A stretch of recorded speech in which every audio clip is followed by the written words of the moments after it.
Ooh, ooh, that was fast. I'm live.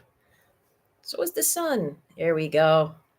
Welcome, everybody. Whether you're watching live or by recording, it's always great to have you for another day of Bhagavad Gita Sadhana. And as we prepare for the great holiday of Mahashivratri, we're discussing kind of ways we descend into darkness and can get out again. Mahashivaratri can mean dark night of Shiva, dark night of the soul. If you'd like to learn more, it's either free or by donation. So right below this video is a link and you can join. There are limited spots. That way we can interact more fully. But if this interests you at all, especially after today's story or chat, then please do join in. Anyway, so challenges to equanimity, which we've mentioned, can mean being the same under all circumstances. And what's the same thing that we're kind of working toward is the sameness of just being ourselves naturally, spontaneously, confidently, authentically. One of the biggest challenges is not being able to surrender to what the heck is going on. Our egos want to think that we are the masters. And you can see this playing out in the world around us. We genetically modify organisms, or even before, going in with pipettes in the laboratory, selective breeding, Mother Nature and the weather is a big one. We're always trying to look for how do we manage this? And we're always trying to look for how we manage things outside and so rarely for how we manage inside, right? Maybe if we stopped certain behaviors or started certain behaviors and just realized that, then we wouldn't need all this outer intervention. This is kind of what is going on with Arjun in our tale for today. So Arjun, I've mentioned many times, is a warrior. He represents us fighting the battles of life.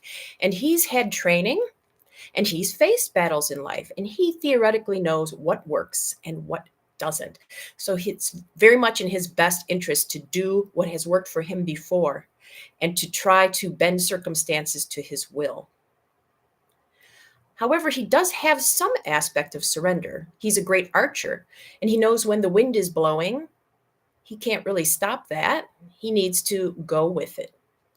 And this is something that his best friend and spiritual advisor, Krishna, is trying to drive home to him toward the start of the Gita in chapter 2, which we referenced yesterday with verse 7. Arjun talks about the flaw of pity as he looked out and saw those he had to face, and he just pitied them, which kind of put him higher than them, because he's like, I am the great warrior and I will have to kill them. Oh, I pity them, right? So we talked about that yesterday. If you didn't catch the video, please, I encourage you to go back and give that a whirl. But in the same verse then, Arjun says, well, I'll just chant the whole verse for you, starting with the lines from yesterday and ending with the lines for today.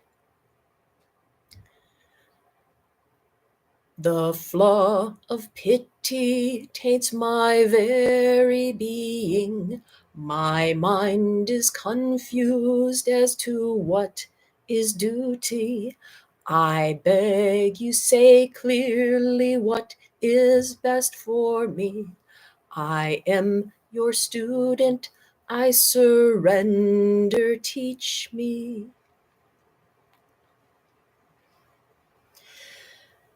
So acknowledging his own flaws, his own mistakes in the way he sees and interacts with the world, Arjun then says, I surrender.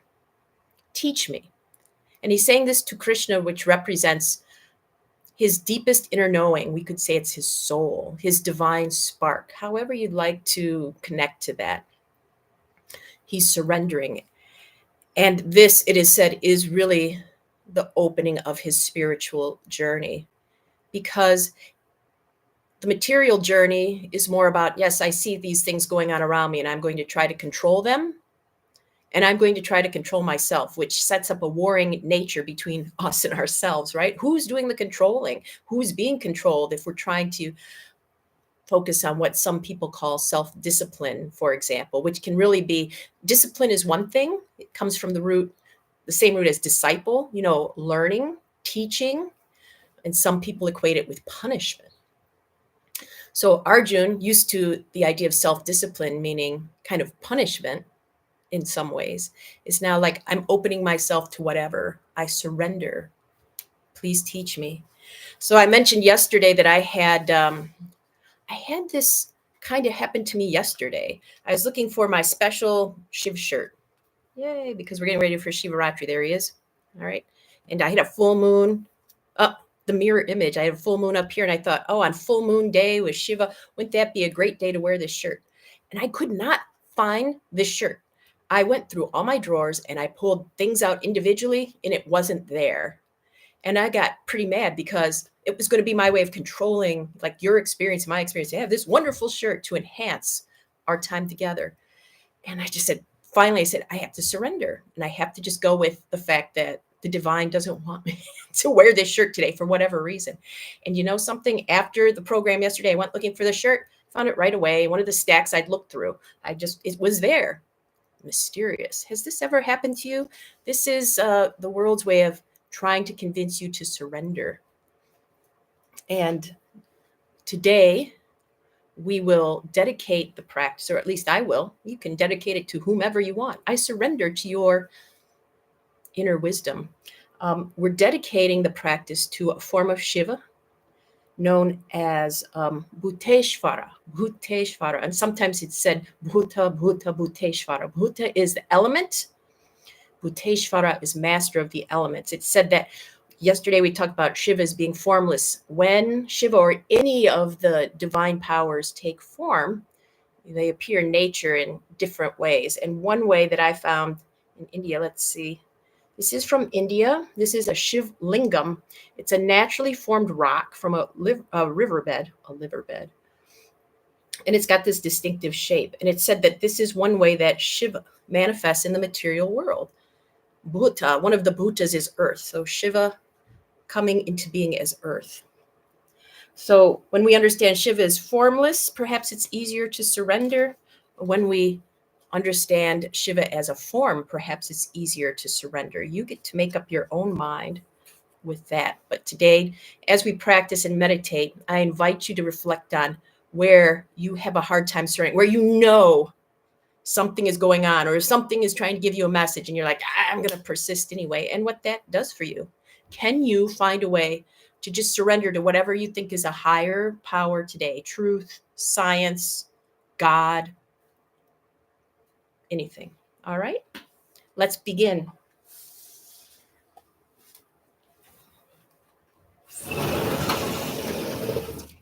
It's cold, so today I'll have to knock on the door again. Let's see. Hopefully not blind you.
Talk about surrender. I can't see you with the sun glare, so I have no idea if I'm even showing up on screen. Anyway, as we do our meditation, contemplating surrender, how we might not or might in our lives, any mudra that comes to mind, what to you is a physical position of surrender?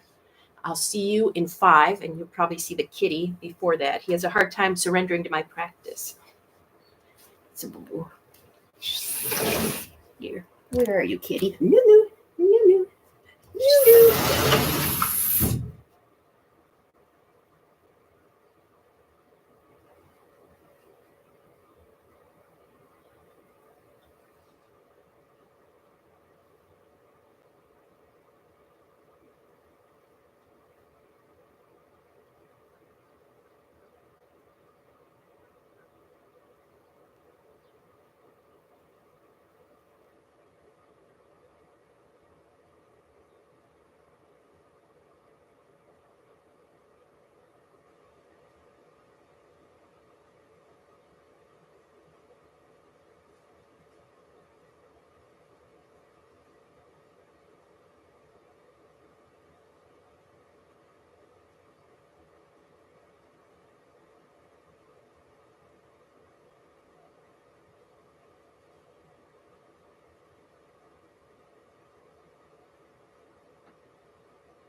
Oh,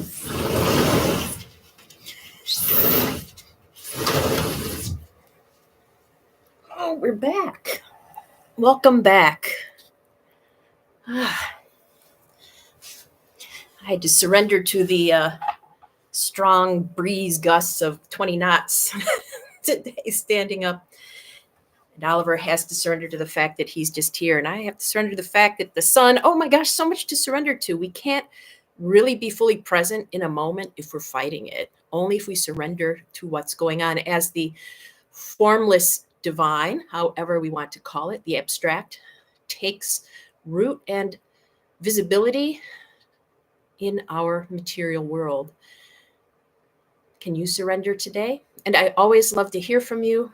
If you'd like to leave a comment about what's going on in your life, that's just delightful.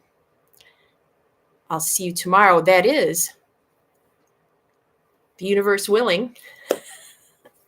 Have a wonderful day, or whatever day you're meant to have. Bye, Oliver.